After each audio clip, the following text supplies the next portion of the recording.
Alright guys, welcome to my front yard. Today we're going to be talking about an extremely general topic, which is how you guys take care of plants in containers. Plant selection.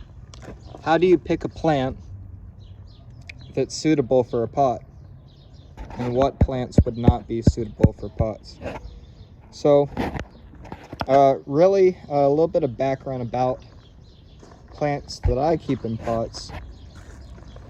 I like to keep a lot of fruit trees mainly. So here we have a couple of avocados in 15 gallon size pots. We've got one here. It's about a 1 or 2 year old seedling tree, as well as this one, which is already starting to flower, as we can see here.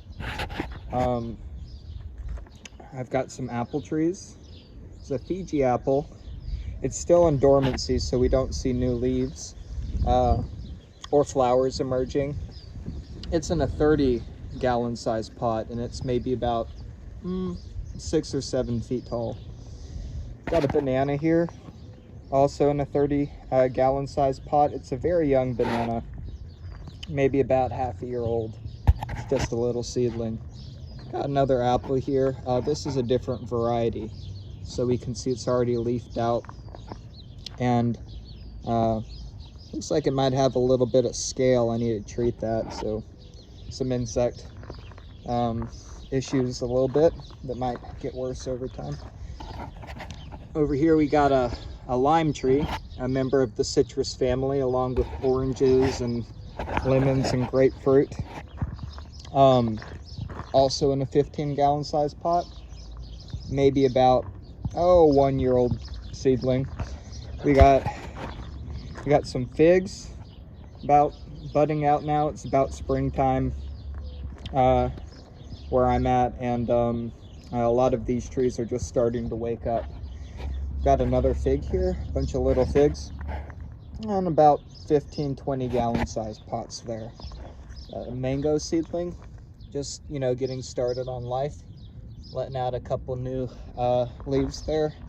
We got a Ponderosa lemon, which is the largest of all of the lemons, although not a true lemon, but we see the height is restricted a little bit right now. Planted is maybe a 7 gallon size container into about a 20 gallon size container. We got here, we got some kumquats that keep well, also belong to the citrus family. Got a lot of these flower buds that will open up, make new fruit later on. We've got an olive tree here. It's been in this pot for a couple of years. This very small terracotta pot, but this this olive tree is maybe about 6 feet tall or so. Got some papaya seedlings getting started. This is actually a babaco, which is a little bit more cold tolerant than the papaya, but related to it. Got a lime tree here, also in about a 20 gallon size pot. Got a mango here. We've got a Pickering mango, and as we can see, a lot of blooms that are about to open here on these panicles. We've got another papaya here. This is a true papaya. You can see it's leafing out and whatnot. Over here we have a mango, another mango. This is an ice cream mango. This is a Manila mango we got over here. Over here we have blueberries. We can see these are all in about 15-20 gallon size pots. Another mango budding out. We got a raised bed here, maybe about 12 inches or so tall, running about maybe 8 to 10 feet. Got some Meyer lemons here, different sizes. Some of them just starting out here. Likely some of those will drop away. Here we have a little bit of a wider angle of the Pickering mango. Over there we got a pomegranate over here. This is wonderful. Hey, we got a visitor over here, a little hummingbird. Hey there. Does that taste good? He seems to be enjoying it. Springtime. We've got over here an orange tree in what's referred to as a wine barrel, or half of a wine barrel. So they will take these wine barrels and they will cut them in half. And they can hold maybe about 30 or 35 gallons or so. And as we can see here, the orange tree is only about 4-5 feet tall. So you can keep a lot of plants here, is what I'm getting at, in containers. Now, the question is, will they do all right in containers? Well, what do you guys think? They seem to be doing all right to you? They seem like they work well to me. However, there are certain things you want to keep in mind. There are some things that I don't keep in containers, because if I were to keep them in containers, they would not be happy. Sometimes even if you have something that's not suitable for a container, it might very well topple the container over. We got a strawberry guava here leafing out. We got some actual strawberries here. They're not doing as well.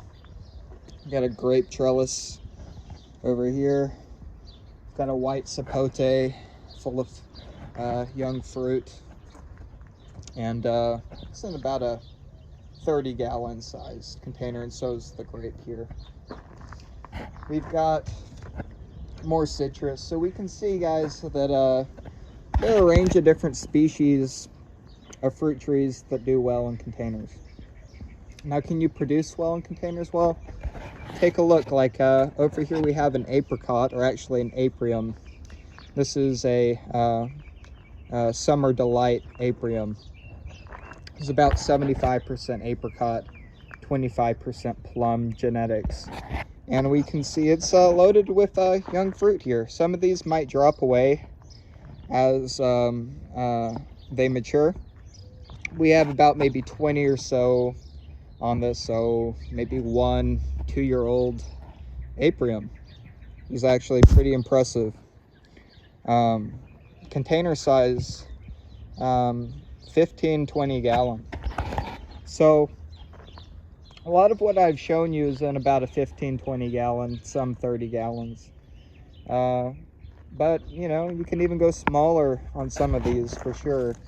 Like we got a fig here, maybe about a 3-4 gallon. We have precocious fruit set here. We have, you know, not counting them, but maybe about 8 to 10 young figs, and likely to get more. This young fig maybe about a year old, in a larger pot. I recently moved it to a larger pot. It looks like it has, oh, I don't know, well, I should count those, 4 figs. I have a guava here. Got another guava here. Let's see, this one actually has some young guavas already on it. And you guys can see we got precocious fruit development.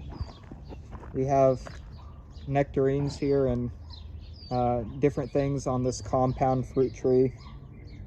Got a jujube tree here that's starting to leaf out. We have a mulberry here as well, waking up from winter dormancy. So you guys can see pomegranates, Peruvian apple cactus, which is cactus that produces an edible fruit that's a lot like dragon fruit. Very tasty. And about 15 gallons or so. So I've talked a lot about what I got, and the reason for that, guys, is I want to show you guys you can produce well in containers. And I've had most of these for a couple years. Started all of them myself. What are the rules? Well, keep them watered. Container plants require more water than in-ground plants. You cannot allow the container to dry out because the plant cannot stretch its roots any further to get nutrients. And the earth, this giant, massive object, retains moisture quite well. And because of that, plants can go a lot longer in the ground without watering. So anytime you guys put stuff in containers, make sure you water a little bit more often. But on the flip side, make sure you don't overwater. If you guys look at most of these, they look pretty green. They're doing all right. But I have killed maybe a plant or two from overwatering. Some plants are maybe a little bit more prone to such a condition. We got a little bit of winter cold temperature damage on these mangoes here. Some of that stuff there. So rule number one, make sure you guys add more water than you would in ground. What that means is you just don't want your soil to drain out completely. However, a lot of things like things to get dry or drier before you rewater them. So citrus, for example, likes water, so give it a lot of water, but let it dry out a little bit between waterings. Just kind of feel the soil, and if it feels dry on top, that's your indication it's time to water again. And you know you're done watering anytime you're dealing with a container once it's flushed all the way through and you see water draining out the bottom of said containers. So rule number one, right, is water. I've said that several times. Rule number two is feed. Make sure you guys feed plants in containers and on a consistent basis. Again, it's the issue as with water. When you put something in a container, it depends on you for all of its survival. So if you don't live in an area that gets a lot of natural water, and I don't because I'm in Tucson, Arizona, you have to make sure you don't just feed, or excuse me, you don't just water, you also feed all of your plants on a consistent basis. And you want to make sure that you have every single thing that a plant needs, all of the nutrients required, which I won't go into in this video, but I will maybe in another. But you guys want to make sure, again, rule number two, you keep your plants fed. Give them fertilizer while they're growing. And one thing I will say about that in this video is make sure you don't feed them when they're not in a state of growth. So if you have tropical plants and you live somewhere it gets cool in the winter and fall, make sure you're not feeding your plants during those periods. Make sure you wait until spring, till summer, when night temperatures, not day temperatures, but night temperatures go above 40 and sometimes 50 degrees Fahrenheit. So yeah, those are the main rules, and they're very simple. Keep things watered, keep them fed.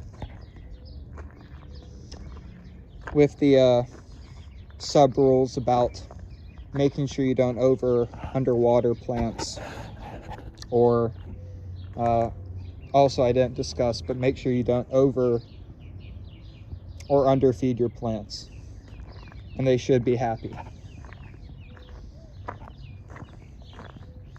Rule number three, probably the most important rule for container plants.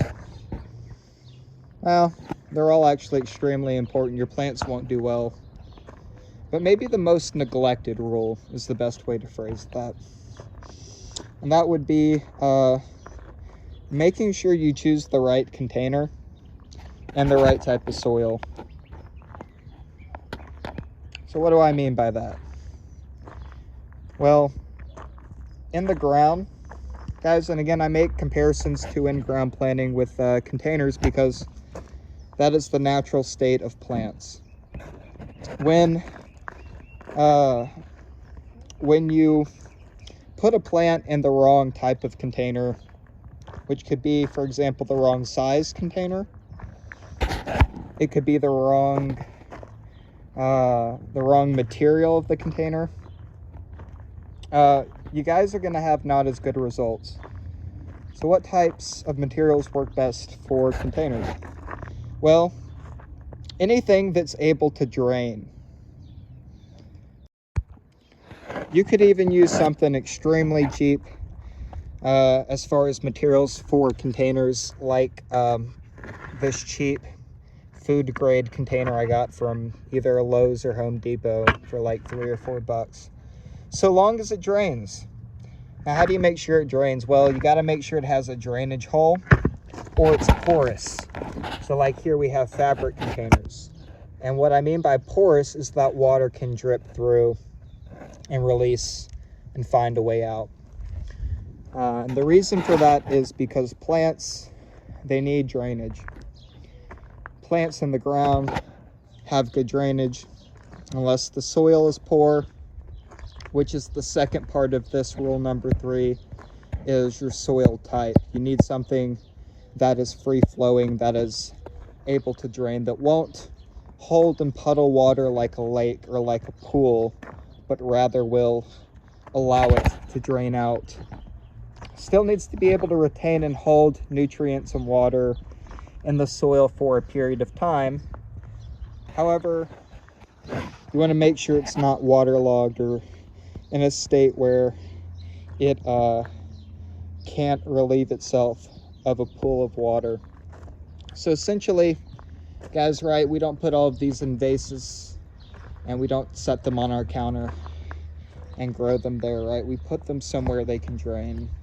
So some of these plants are especially susceptible to dying. What's called root rot happens quite frequently when we have this waterlogged condition.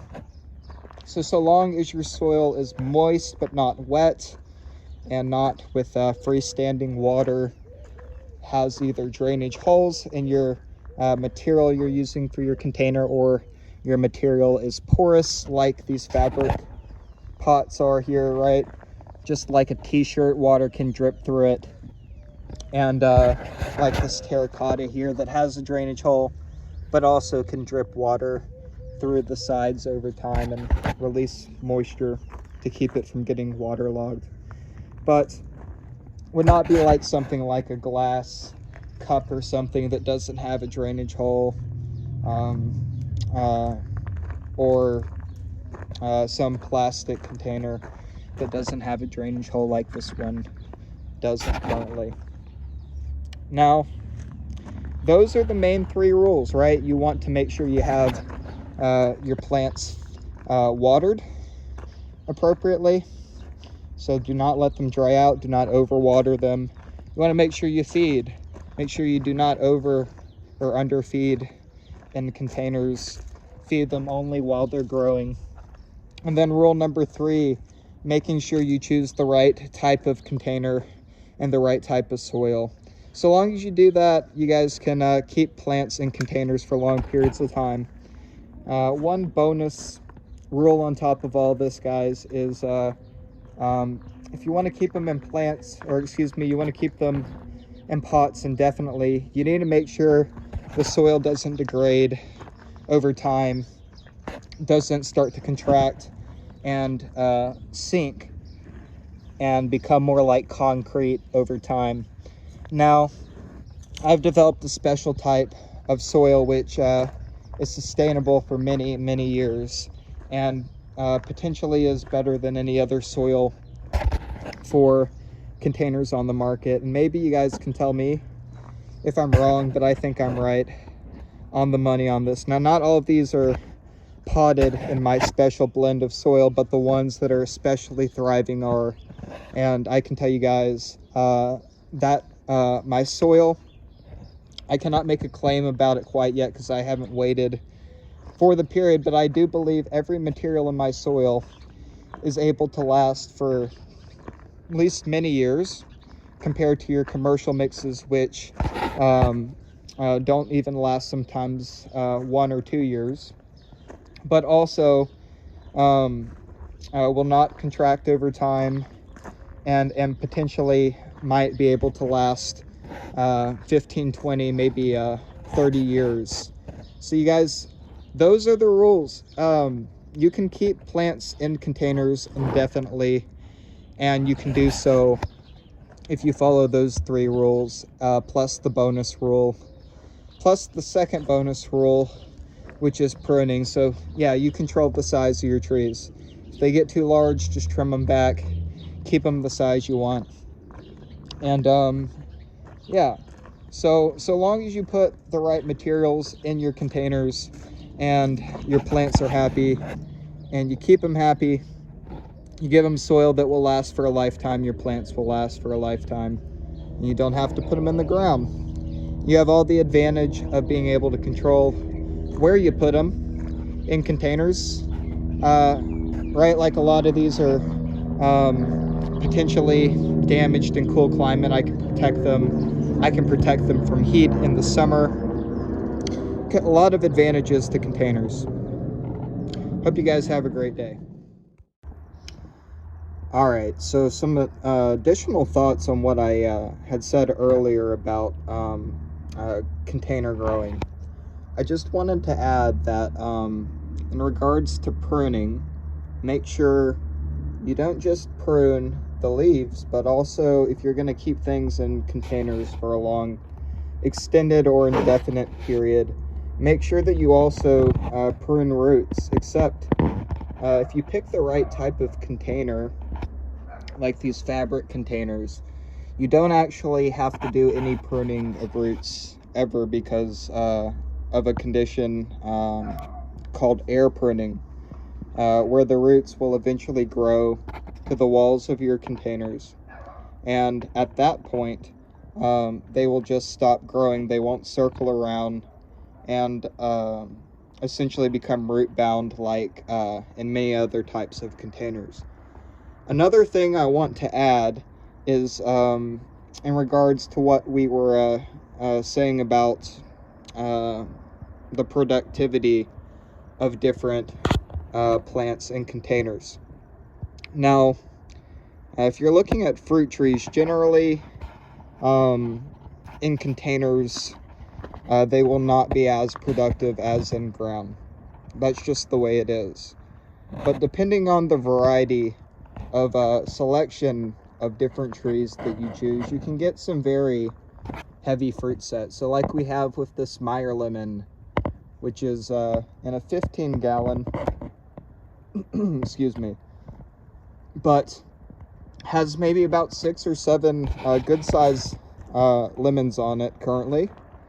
Or like we're looking at with this apple tree that's starting to flower out, it's likely to hold, I don't know, maybe 5 to 10 apples, maybe a little bit more. So you can get good productivity out of your containers, assuming that you follow all of the important conditions. Another thing I want to add is sizing of containers. You want to let things grow until the roots begin to get to the ends of the containers, and then you want to repot into a larger container if that's what you desire to do. The rule is about 2 to 3 times the size of the previous container. So with this 20-gallon mango tree, I took a 7-gallon, and 7 times 3, right, is 7, 14, 21, which is approximately 20 gallons. So it's an adequate size container for said mango tree to grow. And once it does grow to the size of this container, I intend to just keep it in this container forever because it will be root pruned by the container itself, and I will just do some foliage pruning seasonally as appropriate to keep the growth restricted above. So guys, those are the main rules about container growing. And again, you can grow just about anything in the appropriate container. Some things maybe won't do as good in containers if the container is the wrong size, the wrong depth for the size of the root system, or the wrong material of pot for the size of what you are trying to keep, or the length of time you're trying to keep it in said pot. So guys, as long as you keep them watered, you keep them fed, you keep them in the appropriate soil, in the appropriate container, you will be successful with container growing indefinitely. One more thing I'll add and then I'll be done. In regards to making sure that your plants are as healthy as possible, you will want to choose varieties that suit your climate.